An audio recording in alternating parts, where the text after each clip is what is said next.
Hi, it's Canadian Hubby. It has been a couple days since I cooked anything decent for my wife.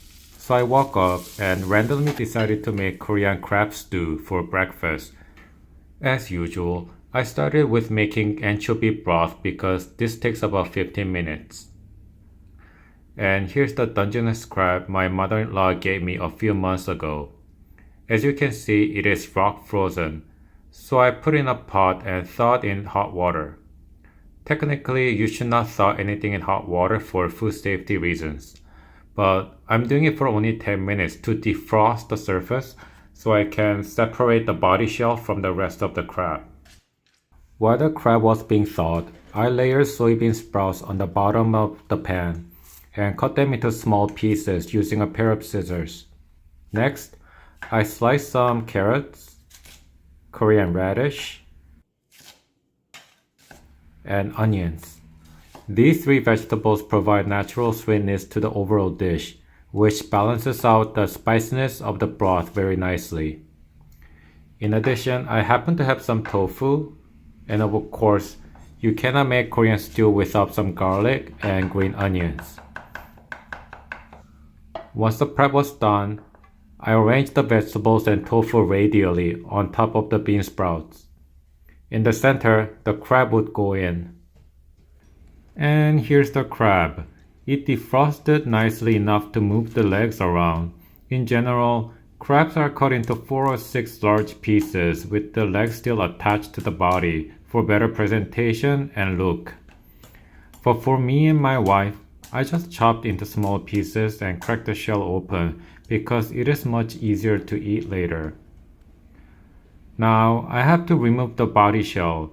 It was a bit difficult as the crab was still frozen, but I eventually did it.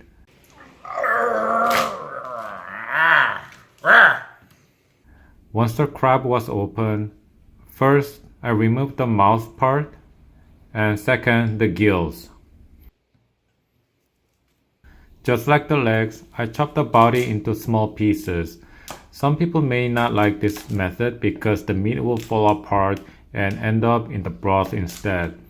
But I do not mind that at all because it kinda adds silky and smooth texture to the broth. The meat went into the center and was covered with the shell. At this point, the anchovy broth was ready, and to finish it, I added Korean red pepper paste, fermented soybean paste, garlic, and dried Korean peppers. The broth was added to the pan and the whole thing was brought to boil. Then I skimmed the impurities off and added some shrimp.